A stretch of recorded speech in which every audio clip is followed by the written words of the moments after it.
রাতের অন্ধকারে ভয়াবহ বিপর্যয়, দেহের সারি, আর্তনাদ আর হাহাকার, আধার জলে সলিল সমাধি। কিন্তু এই বিপর্যয় কি রোখা যেত না? স্থানীয় বাসিন্দাদের একাংশের দাবি যেত, যদি সময় থাকতে সতর্ক হতো প্রশাসন।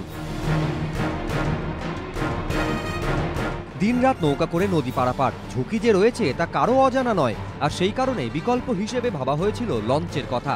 এমনকি 2-2.5 মাস আগে এই লঞ্চটি কিনে ঘটা করে উদ্বোধনও করে কালনা পুরসভা।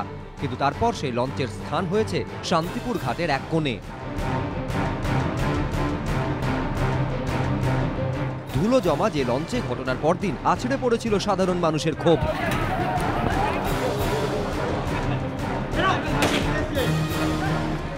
কিন্তু উদ্বোধনের পরেও কেন চালু হলো না লঞ্চ?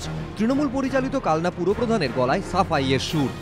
পরিবহন দপ্তর থেকে একটা বোর্ড আমাদের লঞ্চ দিয়েছিল, উপহার দিয়েছিল। এই সময় এত জল নেমে যায় যে কালনার জেটিটা এখনো পর্যন্ত জলে আছে, ওপারের জেটিটা দেখুন ডাঙায় উঠে গেছে। জেটিটা ডাঙায় উঠে যাওয়ার জন্য ওই লঞ্চ পরিষেবাটা আমরা দিতে পারছি না। যা শুনে অনেকেই প্রশ্ন তুলছেন, নাব্যতা নেই যখন তাহলে ঘটা করে লঞ্চ কেনার দরকারটা কি ছিল?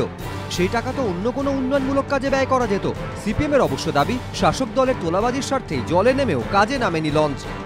কার্যত ওখানে তোলাবাজি চলেছে। যা পৌরসভার যা রেট, সেই রেটের তুলনায় কয়েক গুণ ভাড়া তোলা হয়। লঞ্চ উদ্বোধনী হয়েছে কিন্তু তার পরিষেবা কেউ পায়নি। যদি লঞ্চ চালানো হয় তাহলে যেভাবে এই তোলা আদায় হচ্ছে এটা হয়তো বিঘ্নিত হবে।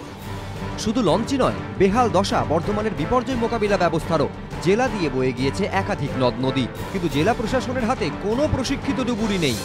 অনেকেই আক্ষেপে সুরে বলছেন, নৌকাডুবির পর যদি তৎক্ষণাৎ প্রশিক্ষিত ডুবুরিদের নামানো যেত তাহলে হয়তো বহু ঘরে এভাবে শোকের আঁধার নেমে আসতো না। অর্ণব মুখোপাধ্যায়, এবিপি আনন্দ।